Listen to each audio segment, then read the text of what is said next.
I drove with my kids for 3 hours to celebrate. My dad opened the door, saw my kids, and said, "Let's do without you today." Okay, I said, sure.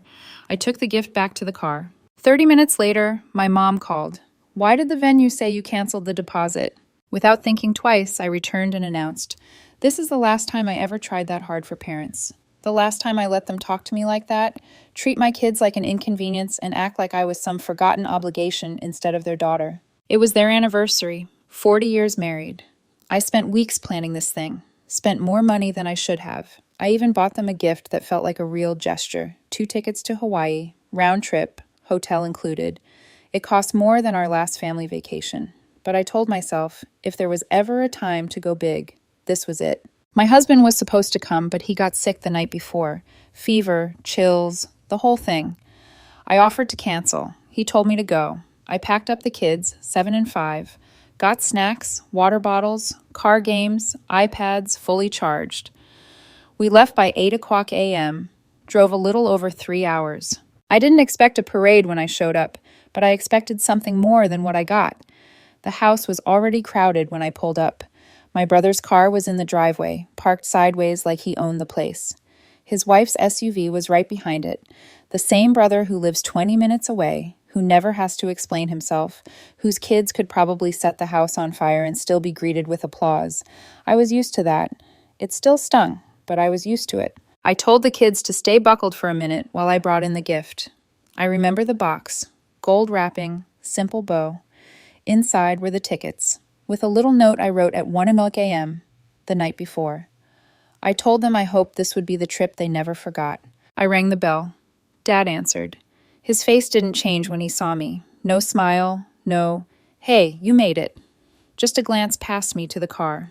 "Let's do without you today, okay?" He didn't raise his voice, didn't blink, like I was a delivery person who brought the wrong package. I stood there for a second, then I nodded. Sure. Turned around, walked back to the car, got in. The kids asked if we were going in. I said no. We started driving. I didn't even have an outburst. Didn't cry, just drove. About 2 miles out, I pulled into a gas station lot, called the venue, and told them to cancel. The woman sounded confused. I told her to keep the deposit. I didn't care. I didn't mention the Hawaii tickets. I already knew I'd be calling the agency later, which I did. They couldn't refund the full amount, but I got back 30%. Good enough. 30 minutes later, my phone lit up. Mom's name. Why did the venue say you canceled the deposit? I didn't respond to the text. I just turned the car around and headed back. Not to apologize, not to explain, but to finish something that needed finishing. I parked a block away this time. I didn't want the kids to hear anything through the windows. I gave them snacks and tablets and told them to stay buckled just a little longer. They were confused, but I told them I'd be right back.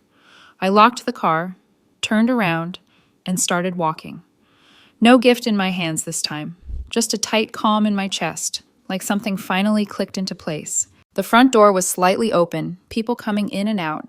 I walked straight in, like I lived there. No one tried to stop me. The living room was packed.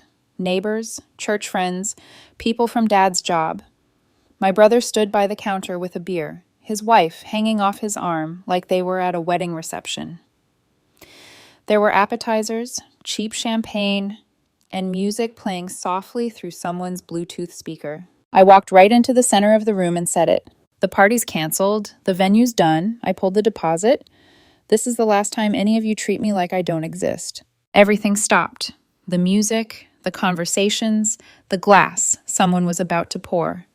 My mom turned around like she didn't recognize me. Dad's face didn't move. My brother blinked slowly like I'd spoken another language. What are you talking about, Sharon? The party. The one I paid for. The one I planned. I drove 3 hours with my kids. Your grandkids. Dad told me at the door, "Let's do without you today," so I made sure you could. My mom stepped forward, her smile trying to stay on her face. "You're being dramatic. That's not what he meant." He said it. Well, maybe it came out wrong, but you don't get to blow up the entire day over a little misunderstanding. This is our anniversary. Exactly. And you made it clear you didn't want me or my kids part of it. Dad finally said something like he just realized everyone was watching. You should have come in. You know how crowded it is. We figured maybe you were tired from the drive. Tired? You looked at me like I was the caterer showing up to the wrong house. You knew I was coming. You knew I planned it. and you still shut the door on me. People were starting to whisper. A few of the guests turned toward the hallway like they didn't want to be caught eavesdropping, but couldn't look away. Mom's voice got sharper. We raised you with love. We did everything for you, but you've always been difficult. You ruin things. You blow things up and then blame everyone else. Someone near the back said, "Wow," out loud. You think I'm difficult? I paid for this party. I bought you a trip to Hawaii. That's what was in the box. 2 tickets, non-refundable by the way, and I already canceled it. You get nothing. That landed hard. My brother's wife whispered something to him and he put down his drink. Sharon, you're being out of line. You're embarrassing yourself, Lomax. I've been quiet for 35 years while you got everything handed to you. You were the golden boy, and now your kids are their favorites too. Mine barely get a hello. The room was dead quiet, and then right then I heard it. Little footsteps on the porch. My kids. They must have gotten worried. My son walked in holding his sister's hand, looking around nervously. They were still in their party clothes. My daughter asked if we were still doing cake. I told her no, we were going home. She asked if we could get milkshakes on the way. I said yes. I didn't say goodbye to anyone. I walked my kids back to the car, buckled them in, and started driving. But I wasn't finished. We got milkshakes, parked in a quiet lot, and let the kids finish them in the back seat while I sat in the front and stared at nothing. I didn't cry. I wasn't even mad anymore. Something in me had just shut off, like a switch flipped, and all the guilt and second-guessing went dead silent. That night, after I got the kids to bed and checked on my husband, who still looked like he was on the losing end of a flu battle, I opened my laptop. The Hawaii trip was non-refundable, but I managed to get back 30% after a long chat with a very patient rep. It wasn't much, but I didn't care. The gesture was dead anyway. Then I opened the shared account. That account had been set up 5 years ago after Mom called me crying that they were behind on bills and didn't want to lose the house. My husband and I agreed to help. We started small, $1,500 a month. Somehow it crept up over time. I stopped paying attention. They always had some new emergency. I never questioned it until that night. I looked at the statements. $2,000 every month for the last 7 months. Restaurant charges, spa days, a new flat screen, a weekend at a vineyard that I'd never heard about. And then, right there in bold, a pending attempt to withdraw $8,000. I froze. $8,000. It had been triggered right after the party. I didn't even hesitate. I removed their access, changed the passwords, sent my bank an alert just in case they tried to do anything clever. Then I sat there, staring at the screen, and the anger finally hit. Not loud, not explosive, just steady. The next day, around 1:00 p.m., someone rang the doorbell. My husband was still resting and the kids were watching TV. I opened the door, and there they were, both of them. Dad in his usual tucked-in shirt like he thought this was some business meeting. Mom already halfway into a frown. "We need to talk." I didn't invite them in. I didn't smile. I just said, "Go ahead." Mom didn't waste time. "You embarrassed us in front of everyone, and now we can't access the account. That money helps with our mortgage." "Sharon, it's my money. You don't help yourselves. You reach, and I'm done." Dad tried to talk, but I held up a hand. "You told me to my face that I wasn't welcome. You ignored your grandkids like they were someone else's problem. And now you show up here like I'm supposed to apologize. We never said you weren't welcome." "You said it, Dad, word for word. Let's do without you today." "You misunderstood, though." "I didn't." Mom stepped forward. "You're being selfish. You're punishing us for one bad moment. You're being a bad daughter." That one hit hard. She said it so fast, like she'd been waiting. And something in me snapped, but I still didn't yell. "You know what's worse than a bad daughter? Bad parents. And that's what you are." They both flinched. I watched them process it. "I'm not paying your mortgage. I'm not funding your lifestyle. I'm not putting up with another decade of pretending I'm the family problem when I've spent my entire life making excuses for the way you treat me." We stood there, all 3 of us, in a quiet little standoff on my front step. They didn't leave yet, but they would. Mom didn't say anything right away, just stared at me like she didn't recognize who I was anymore. Dad looked down at the porch like he was trying to calculate the safest way to respond. Then Mom finally spoke. "This isn't how families solve things." That was her line. That was always her line. Families, unity, loyalty, everything she used like a leash whenever I pulled too far in the direction of independence. You mean like when you told me to go away on your anniversary? When I brought your grandchildren across the state to celebrate you? She waved that off, literally waved her hand like I was being childish. You don't understand what it's like to raise children, have a house, a husband. We're struggling. No, you're spending. You've been spending my money. That's not struggling. That's stealing with extra steps. Dad stepped forward like he wanted to take the reins.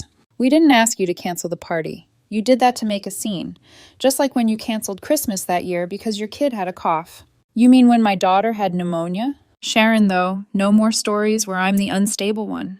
You made me this way. You raised me to think nothing I did was ever enough, and now you're surprised I snapped? I looked at both of them, and they looked like strangers. Strangers who had fed off my guilt for so long they didn't know what to do without it. I won't be helping you anymore. That's done. You need to figure things out without draining me dry. And that's when the tone changed. Mom's voice dropped, her hands clasped together. Her eyes did that thing where they softened just enough to sell the performance. We could lose the house, Sharon. Then sell it? It's been in our family for decades. Then maybe your golden son can save it. They didn't like that he has his own kids. He can't, but I can. That's what you're saying. There was a long pause. Then Dad spoke again, and this time it came out more clipped. We gave you everything we could. We did our best. Your best always looked a lot like favoritism. Mom's eyes narrowed. You're not being fair. You told me I was unwell in front of strangers, and now you're standing here asking for money. We need help. And I need parents, real ones, but we don't always get what we want. They stood there in silence for a while, like they were waiting for me to back down. I didn't. They didn't leave yet, but I could feel it coming. The final play, the begging, the part where they tried to remind me of every Christmas I ruined, every meal I didn't help make, every moment they carried a grudge. And they still thought it would work. They didn't move, just stood there on my porch like they were waiting for something to shift. And I knew what was coming before they even opened their mouths. It was always the same pattern. Guilt followed by threat followed by tears. But this time, Mom skipped straight to it. We might have to file for bankruptcy. That's not my problem, Sharon. This will ruin us. You know what that means for our credit, our retirement, everything. Then maybe you should have thought of that before taking $8,000 out of someone else's account. Dad finally spoke again. We just wanted to help Max. He's been having a hard year. And there was... Wait, what? The money. We used some of it to help Max. He lost his second job. They've been struggling. I stared at them. Just stared. They had taken thousands of dollars from me to help the Golden Boys stay comfortable while I scraped by, trying to raise 2 kids and hold everything together. So you've been lying to my face every time you said you were behind on bills. Mom had the nerve to look indignant. He's your brother. Oh, he's your favorite. You let me believe it was for your mortgage, and now you're here asking me to fund your lie. It was temporary. We thought he'd bounce back faster. And then she pulled the card she always held for last. Well, if we lose the house, there's something else you should know. She pulled a folded piece of paper from her bag and handed it to me. I unfolded it slowly. A deed. Their house in my name. We were going to surprise you on your birthday. That was the plan. Leave it to you in the will. But with all this, maybe we should reconsider. I almost laughed. So now it's a bribe. It's a legacy. Oh, it's a trap, Sharon. Listen to me. I'm not going to keep living my life trying to earn something you dangle in front of me like a prize I'll never win. I handed the paper back. Keep it. Give it to Max. That's what you were always going to do anyway. And here's my surprise. I'm changing my number. The bank accounts are locked. You'll get nothing from me. Not money, not time, not my kids. You've used us for the last time. I turned toward the door. We'll tell everyone what you did, Mom said behind me. How you abandoned us, how you ruined the party, how you broke the family. Go ahead. But when they ask why, tell them everything. Tell them about the money, the why, the fact that you told your daughter and her children to leave on your anniversary. Tell them why your grandkids weren't in the family photo. I'm sure that'll play great. And then it happened. My husband came to the door, still in his robe, looking pale but alert. He'd heard everything. He looked right at them. She's done more for this family than both of you combined. You want someone to blame? Blame yourselves. Then he looked at me and said, "Come back inside." And I did. They stayed on the porch for another full minute before finally leaving. No goodbye, no apology, but they'd be back one more time. They never came back to the house again. Not after that final standoff on my porch. I thought maybe they'd try one more time. Maybe show up during the kids' school drop-off or fake some medical emergency like they'd done before. But all I got were half-hearted texts, some guilt-drenched voicemails, and the occasional flying monkey from the extended family. My cousin Madison messaged me out of nowhere, saying I should be careful not to burn bridges I might regret. My mom's sister called and said I had to remember, your parents aren't perfect, but they're still your parents. I let her talk, then I let her go. No explanations, no anger, just distance. Because I don't regret it, not for a second. Since cutting them off, my life has changed in ways I didn't think were possible. There's this strange, incredible silence now, the kind that only comes after chaos. The kind that lets you breathe for real. My husband is better, stronger. We're closer than we've been in years. He told me that for the first time in our marriage, he feels like our house is ours, that he doesn't have to walk on eggshells when I'm on the phone with people who drain me. The kids are thriving too. No more long drives to people who don't see them. No more awkward holidays where my daughter gets ignored, while my brother's kids get showered with gifts. We do birthdays at home now. We laugh more. We sleep better. Even our little routines feel easier. I started therapy again. Real therapy. Not the maybe it's all your fault kind I used to find. My therapist asked me once if I felt guilty. I told her I didn't feel guilt. I felt free. As for my parents, their names barely come up anymore. When they do, it's not in anger. It's like remembering people I used to know. People who had every chance to do better and chose not to. A few months ago, someone from my dad's work messaged me, said they'd heard about the family situation and wanted to let me know they'd always admired how I handled things. That threw me. I never knew people noticed, but apparently they did. I've read the stories online. People who had toxic parents and walked away for good. Some didn't even attend the funerals. I used to think that was cold. Now I get it. It's not about revenge. It's about peace. About not letting pain shape the rest of your life just because it came first. My parents fell in my eyes the day they told me to my face that I wasn't welcome. And not just me, my children, their own grandchildren. I didn't imagine it. I didn't twist it. It happened. And now that I've stopped making excuses for them, the picture is painfully clear. They weren't good parents. They were just people who raised me. And I don't owe them anything. Not my time, not my money, not my silence. I live better now. I wake up without dread. I cook dinner with music playing. I plan weekends without factoring in anyone else's drama. My home is calm. It's mine. And the only legacy I care about now is the one I'm building with my kids, one where love isn't a transaction and family doesn't come with a bill. I used to beg them to see me. Now I don't even look in their direction.